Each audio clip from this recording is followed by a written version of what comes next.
Selamat datang di Cahya, Cakrawala Parahyangan. Bersama saya Desi, kita akan menggali secerca inspirasi untuk pengembangan diri maupun komunitas Anda. Di episode kali ini, kita akan mengupas peran luar biasa dari ChoiceMed, sebuah pusat studi di bawah LPPM Universitas Katolik Parahyangan.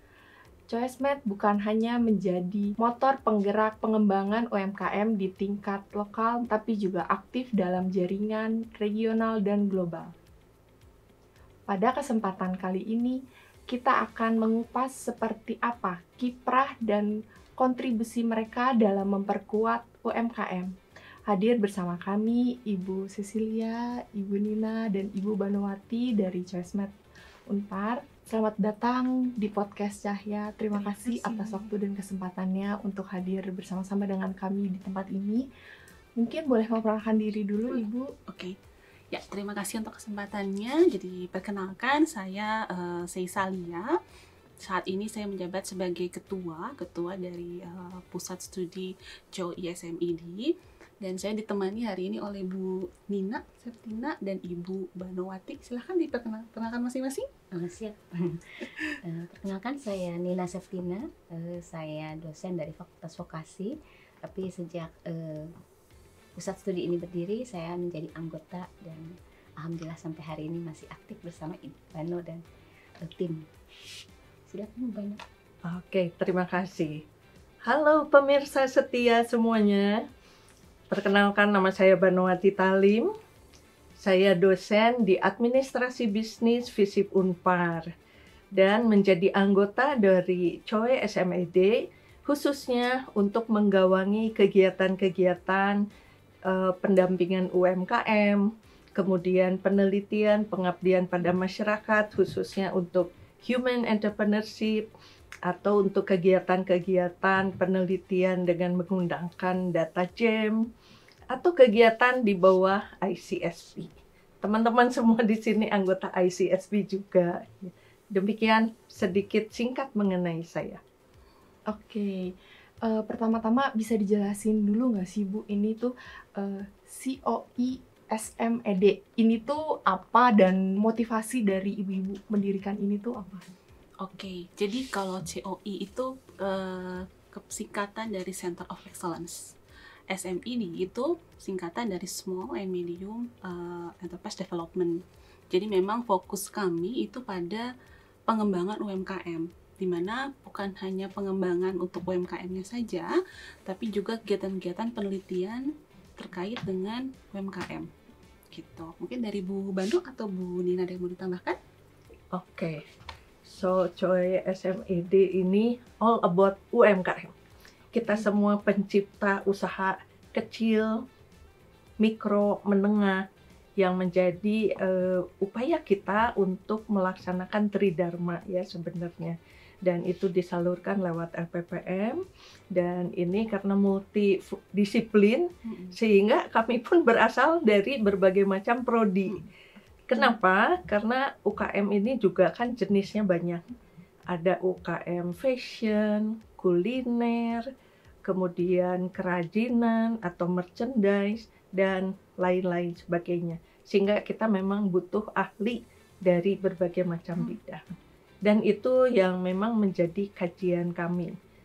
Entah itu pengajaran, ya, pelatihan, pendampingan, kemudian pengabdian pada masyarakat itu bentuknya juga cukup banyak ya. Kita bisa bantu mereka untuk misalnya mendevelop produk ya, yang tadinya bentuknya misalnya kotak, gimana dibikin jadi bentuknya bulat dan lain-lain.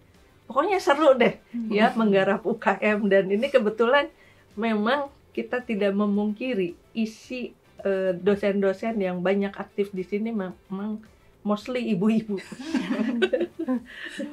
Begitu juga dengan UKM.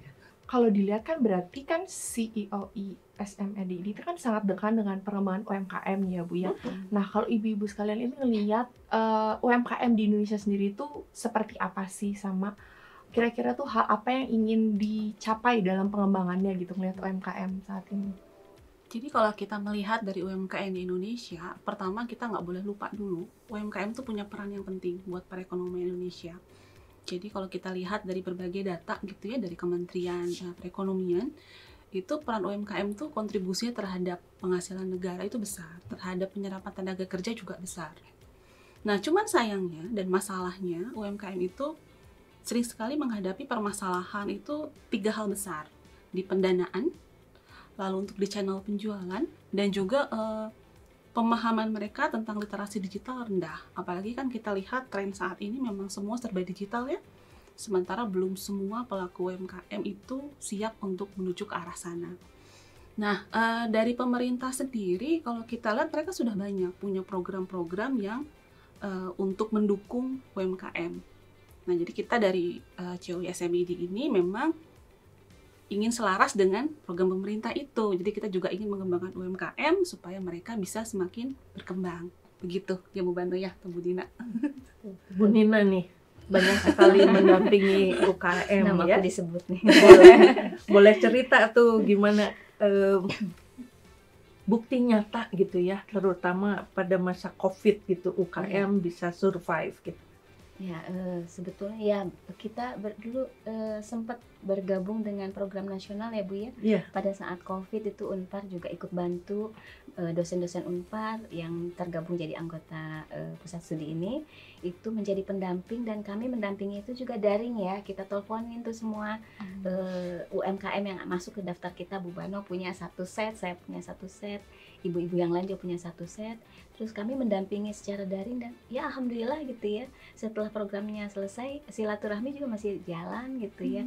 Karena memang biasanya hubungan itu kan kedekatannya berbeda ya, karena UMKM itu Superman, Superwoman, semua dikerjakan sendiri. Begitu ini keteteran itu keteteran, kedatangan kita itu mereka merasa dapat nafas baru gitu ya, bahwa oh, kalau orang Sunda bilang ngarahin hap sebentar, karena kita ada ide baru, kemudian kita dampingi ada literasi keuangannya, literasi digitalnya gitu. Banyak hal yang mungkin tampak sepele, tapi ternyata begitu mereka dengar dari kita, Bu bisa dikiniin nggak, ada sesuatu gitu ya. Oh iya ya Neng, iya ya Bu gitu ya. Jadi ada hal-hal seperti itu. Jadi memang kami hadir itu sambil menerapkan juga apa yang ada di kelas biasanya kita sampaikan ke mahasiswa. Jadi kami percaya tidak ada teori yang nggak ada prakteknya, nggak ada praktek yang nggak ada teorinya gitu ya. Jadi sambil mendampingi, kita juga sebenarnya memvalidasi sebetulnya apa yang kita ajarkan di kelas itu prakteknya juga ada, dan itu berlaku untuk UMKM. Banyak UMKM yang ya memang dinamikanya ada ya, ada yang cepat, ada yang lambat gitu ya. Tapi sebagian besar ya naik kelas dengan caranya masing-masing gitu ya. Ada yang bahkan sudah ke luar negeri ya Bu ya, beberapa yang kita dampingi ya. Jadi memang berproses, dan itu kenikmatannya berbeda. Tridharma yang mungkin kumnya sekian gitu ya, tapi kepuasannya berbeda banget. Itu yang membuat kita bertahun-tahun ada terus di pusat studi ini gitu ya. Betah gitu ya. Dari pameran ke pameran kita Bu. Iya benar. Ya kan kalau saya ngeliat data tuh kan UMKM tuh sampai bulan Mei kemarin tuh kan udah 65 juta Bu. Itu tuh kan banyak banget. Nah, kebanyakan tuh kalau yang ibu-ibu dampingin itu tuh di bidang apa Bu UMKM-nya? Tadi udah disebut Bu Bano sih. Ada kerajinan, kuliner. Ada yang spesifik nggak yang paling gitu. banyaknya itu rata-rata Kuliner. tuh? Oh, kuliner ya. Ya, Kuliner paling ujung-ujungnya di perut ya, banyak. Bu, ya. Dan memang tidak bisa disangkal ya, Betul. kebutuhan makan minum itu kan utama, Iya. sehingga ide bisnis yang paling gampang gitu ya udah jual makanan gitu. Betul. Mau itu kering basah ya, harus diolah dulu atau sudah bisa di packing kering, itu lebih banyak di situ. Sebagian ada yang craft ya, kerajinan. Tapi abis kuliner yang kedua tuh fashion. Iya. Nah kalau itu Bu, kuliner, fashion, craft itu kan berarti proses pendampingannya itu kan beda-beda ya Bu ya? Atau Tentu. sama? Beda. Tentu berbeda. Kurikulumnya berbeda. Kurikulumnya Kalau berbeda. kita Yang cerita paling materi itu kira-kira kurikulumnya susah beda. untuk didampingi itu apa Bu?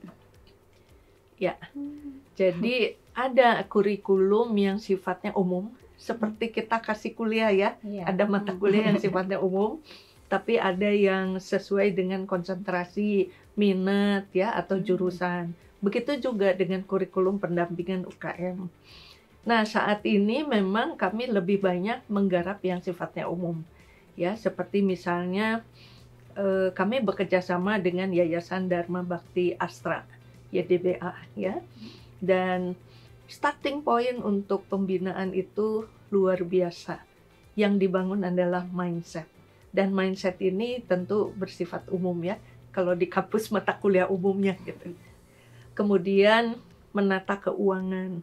Nah, menata keuangan nanti barulah ada spesifik yang khusus untuk keuangan di kerajinan. Perhitungan harga pokoknya tentu berbeda dengan fashion, dengan kuliner. Kalau di kuliner ada food costing, kalau di merchandise atau craft ya harga pokoknya lain lagi gitu. Nah, itu jagoannya Bu Nina nih kalau soal keuangan ya, menghitung terutama menghitung uang. Ya, kami semua senang menghitung uang ya, tapi ada spesifikasi yang memang diperuntukkan untuk jenis-jenis UKM yang berbeda. Pengembangan produk. Nah, tentunya juga Bu Sisil, Bu Catherine, dan tim itu juga akan mendampingi pengembangan produk. Tentunya kuliner, craft, sama fashion beda gitu.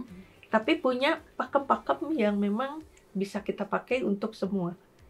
Hanya nanti pada waktu pendampingan, nanti yang UKM didampingi oleh ahli UKM untuk misalnya kuliner, yang lain fashion, nanti yang untuk kerajinan beda lagi. Jadi kami punya tim. Berarti pendampingannya masing-masing Bu, keuangan siapa, ini siapa gitu, dipisah-pisah gitu ya Bu ya. Ada nggak nih Bu, kalau boleh cerita ya Bu ya, UMKM yang udah Ibu dampingi nih sampai akhirnya bisa berhasil banget gitu, mungkin boleh bisa ceritain di sini? Oke. Mungkin dari saya nanti Bu Nina sama Bu Sisil boleh tambahkan ya. Jadi ada beberapa memang kita belum mencapai target, belum ya. Tapi minimal 1-2 itu kami sudah bangga. Terutama ketika UKM-nya bisa go internasional. Go internasional bukan berarti dia ekspor 1 kontainer, 2 kontainer, no. Untuk UKM mungkin ekspornya itu rame-rame. Tapi minimal lewat expo-expo yang diikuti, mereka ketemu buyer dari berbagai macam negara. Jadi ada produk Ecoprint yang sudah dibawa produknya untuk expo di Belanda. Kemudian saat ini ada UKM yang membuat kerajinan dari kayu, ya, Nichols. Itu sekarang lagi di Guangzhou, Cina, expo di sana. Sebelumnya dia ekspor di Jepang, di Korea, ya, dan di Australia juga pernah ya, di Melbourne apa Sydney saya lupa ya. Tapi go internasional, dan dari expo itu kekuatan UKM bisa mendapatkan buyer. Mungkin dari Bu Nina ada lagi nih cerita sukses. Ya, itu juga ada yang baru-baru ini masuk di batch kami tuh tempe mendapat penawaran untuk pameran di Afrika gitu. Dan semua biaya dibantu, packagingnya dibantu gitu ya. Jadi ada lembaga yang tertarik membantu pengemasan, membantu ini itunya gitu ya. Bahkan sampai dia nggak ngeluarin biaya apa-apa gitu ya Bu ya. Iya. Karena memang produknya bagus dan memang udah dapat bekal dari kita yang basicnya tadi gitu. Jadi mindsetnya bagus dan mungkin dinilai gitu ya, dinilai oleh para panitia di sana, dia yang ditawari gitu ya. Sebenarnya kalau keberhasilan selalu dinilai dari keberhasilan pergi ke luar negeri. Kalau saya sih lebih melihat juga kalau ada keberhasilan kecil, misalnya waktu lagi pelatihan literasi keuangan misalnya gitu ya, ternyata ada ya yang bertahun-tahun itu salah ngitung. Gitu ya, Ibu ternyata saya Baru tahu selama ya. ini tekor, padahal udah seneng ya banyak yang pesan, tapi ternyata sebenarnya tekor, nggak nutup gitu, nggak cerita BEP, HPP-nya tuh nggak nyampe sebetulnya, tapi merasa takut kemahalan, nggak enak kalau orang nggak bisa beli gitu ya, jadi terlalu banyak sungkan, nggak enak hatinya, tapi setelah dihitung itu jauh sekali kerugiannya gitu bertahun-tahun, tapi setelah itu kita pikirkan sama-sama supaya tetap bisa menikmati keuntungan, tapi juga konsumen tetap beli. Jadi dimulai dari kemasannya, kemudian dari gramasinya ya disesuaikan, tapi tetap beli kok karena konsumen udah kenal gitu ya, udah kenal produknya. Jadi walaupun gramasinya dikurangi, harganya dinaikin, momentumnya pas pada dekat Lebaran naik, jadi nggak kerasa sama konsumennya. Jadi ada trik-triknya juga gitu ya. Jadi itu juga kami ikut merasa kaget, tapi begitu solusinya dapat, ikut senang juga. Oh iya ya, sesuatu itu kalau sambil belajar, bertumbuh bersama, jadi contoh buat yang lain juga ya Bu ya. Jangan malas ngitung, jangan terima order itu langsung check out gitu ya, dipakai belanja lagi, nggak bisa buat pengembangan produk bisnisnya lebih lanjut. Nah, itu hal-hal teknis kayak receh gitu ya, tapi sebenarnya itu juga penting. Oh iya ya Bu, tahu gitu sih gini gitu kan. Jadi, baru nyadarnya sekarang ternyata gitu ya. Tapi ya alhamdulillah dengan hal-hal yang seperti itu juga buat kami itu kan keberhasilan yang semoga setelah ini mereka beneran dapat untung ya, tiap kali dapat omset, BEP-nya tercapai, keuntungannya memadai gitu ya dengan kerja kerasnya. Mungkin saya nanti harus belajar sama Bu Dina kebetulan karena saya juga UMKM kecil lah Bu lah. Gitu. Makanan, terus kalau jualan gitu kadang ada omongan, ini benar nggak Des? Kamu untung nggak? Cuman mikir saya, yaudah saya modal sekian, saya jual segini, untung lumayan lah, nggak apa-apa. Saya nanti harus belajar sama Ibu yang tadi saya ceritakan. Nanti saya kursus di belakang ya Bu ya. Sit in. Kalau Ibu ada nggak tuh cerita? Ya sebenarnya kurang lebih sama ya. Jadi kan kalau kita lihat dari UMKM, balik lagi kan tidak semua skalanya besar gitu. Kadang-kadang hal-hal kecil tuh juga sudah menurut saya perbaikan luar biasa buat mereka. Kayak misalnya dari sisi kemasan gitu ya. Yang awalnya cuma pakai plastik doang, di slip doang gitu ya, sekarang mulai ngerancang kemasan yang bagus tuh seperti apa dari labelnya. Yang awalnya cuma jual mungkin lewat WA atau lewat temen-temen gitu ya, sekarang udah mulai berani ikut expo, ikut pameran. Itu juga menurut saya suatu kebanggaan sih gitu. Jadi keberhasilan bukan cuma go internasional lagi ya, tapi perubahannya ya Bu ya. Nah, kalau selain pendampingan UMKM gitu, hal baik apa sih Bu yang udah dilakukan tuh yang memberi dampak positif gitu ya bagi masyarakat? Mereka, aduh terima kasih ya Bu ya, kita udah diinikan gitu. Apa sih Bu? Jadi kalau kegiatan COI SMED sendiri kan balik lagi dasarnya Tridharma, karena kita kan basisnya sebagai dosen ya, pendidikan, penelitian, pengabdian. Jadi kegiatan kami dari tahun 2008 kami berdiri itu sudah sangat banyak Mbak. Jadi mulai dari penyusunan kurikulum untuk pendampingan UMKM dari sisi pendidikan, itu kami juga bekerja sama dengan kami dari prodi-prodi yang berbeda-beda gitu ya. Jadi pada untuk setiap masing-masing prodi itu mungkin ada beberapa yang punya mata kuliah kewirausahaan sendiri. Nah itu pernah kita adakan untuk pengembangan mata kuliah bareng di situ. Nah lalu dari penelitian sendiri kami juga bekerja sama dengan berbagai lembaga lain, salah satunya GEM, Global Entrepreneurship Monitoring, yang secara rutin setiap tahun kami mengadakan survei data kewirausahaan yang sifatnya skalanya nasional. Nah, dari data itu kami punya data yang sangat banyak, yang masing-masing anggota kami dan juga dosen itu bisa mengakses data tersebut untuk melakukan penelitian yang diharapkan dari hasil-hasil penelitian itu ya bisa menghasilkan pengembangan keilmuan gitu. Nah, selain itu juga dari pengabdian sendiri sifatnya ada pendampingan. Lalu kamu bikin pelatihan, ada pelatihan untuk UMKM langsung, ada pelatihan dari trainer to trainer juga ada gitu ya.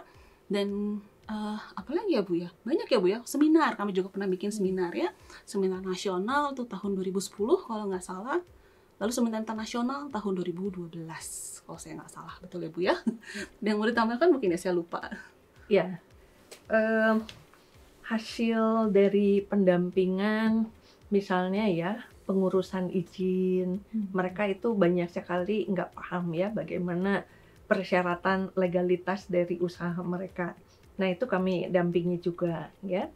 Nah kami mendatangkan tamu-tamu dari Korea ya, itu di tahun 19 sebelum COVID, sekaligus juga pendirian Human Entrepreneurship Center. Kebetulan saya koordinatornya.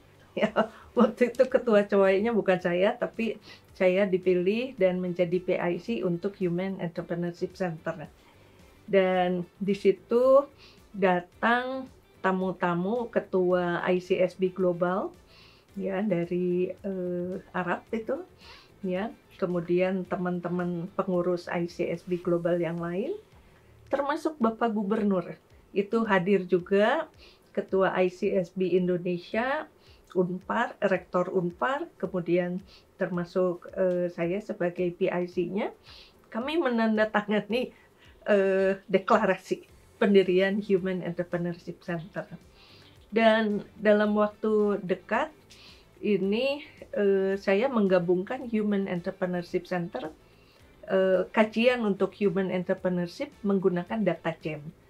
Jadi itu juga salah satu kontribusi dari kami sebagai dosen Unpar kepada masyarakat UKM dan juga kolega-kolega yang punya ketertarikan untuk penelitian di bidang UKM. Ya, selain juga di Unpar mungkin teman-teman bisa lihat ya berapa kali dalam waktu 1 tahun dilakukan Expo UKM. Dan itu seringkali juga mengundang UKM-UKM binaan kami. Yaitu bukan cuma 1-2 deh, udah nggak kehitung. Baik yang diselenggarakan di level universitas ataupun juga di level prodi. Ya, kemudian selain mendatangkan tamu tadi pendirian Human Entrepreneurship Center, kami sempat juga di tahun 2023 menghadirkan teman-teman dari Korea untuk melihat produk-produk UKM, dan mereka bawa produk-produk UKM. Ada keripik yang mereka sangat suka, ya, kemudian yang tadi kayu, ya, terus fashion, batik, ya, macam-macam dari UKM itu kami expo di Dago Heritage, ya, di Dago, dan mereka sangat surprise, ya.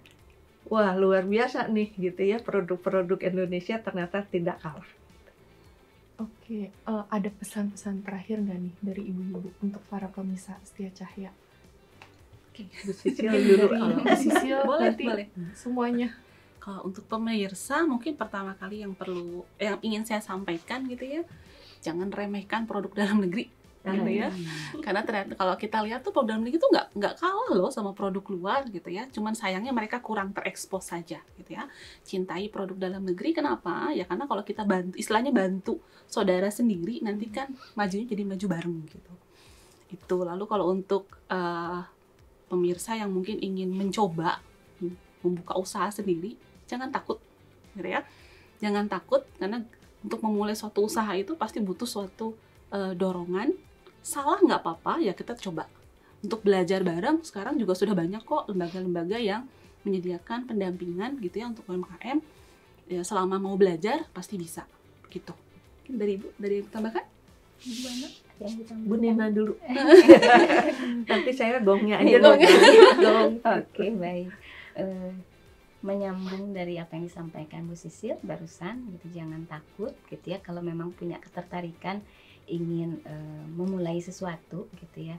Memang butuh keberanian, tapi kalau bersama, tumbuh bersama kami, bersama juga UMKM lain gitu, insya Allah kesulitan itu tidak jadi kesulitan yang sangat berarti gitu ya, karena dinikmatinya sama-sama, dan insya Allah juga ada jalan keluar seperti yang tadi saya sampaikan ya, yang ternyata rugi bertahun-tahun tidak disadari gitu ya. Setelah bersama-sama ya sekarang sudah menikmati rasanya keuntungan yang sesungguhnya gitu. Jadi silahkan kami menerima dengan tangan terbuka di sini. Kalau mau bergabung, belajar bersama, tumbuh bersama untuk menjadi segala sesuatu yang lebih baik untuk Indonesia kita. Silakan Bu Bani. Oke, mungkin saya pesannya ke berbagai pihak ya. Satu, kepada perwakilan dari pemerintah ya yang melakukan pembinaan untuk UKM, jadi Kementerian Koperasi dan Usaha Kecil. Nah, tentunya kami sangat berharap ya support, kemudian masukan-masukan dari hasil riset kami itu benar-benar bisa diimplementasikan. Kemudian program-program yang memang ditelurkan oleh kementerian bisa berkolaborasi dengan kami dari universitas dan dari pusat kajian ya, tentunya banyak hal yang bisa kita gandengkan untuk peneluran kebijakan. Kemudian bagi dosen-dosen yang melakukan kajian, kemudian juga melakukan program PKM. Yuk kita bergabung di COE SMED, karena banyak sekali program yang bisa dijahit melalui kegiatan di COE SMED. Kemudian untuk UKM sendiri, ya, dari teman-teman UKM yang sudah bergabung menjadi binaan kami, bolehlah informasi-informasi ini disampaikan juga ke teman-teman UKM yang lain agar bisa mendapatkan manfaat yang sama seperti Bapak Ibu UKM yang sudah bergabung. Dan terakhir, tentunya kepada masyarakat semua, baik itu mahasiswa, dosen, masyarakat di luar sana. Yuk kita beli produk-produk UKM sebagaimana tadi Bu Sisil sampaikan. Saya sangat mendukung ya, gunakan produk dalam negeri. Dan satu lagi, kalau beli produk UKM jangan nawar ya.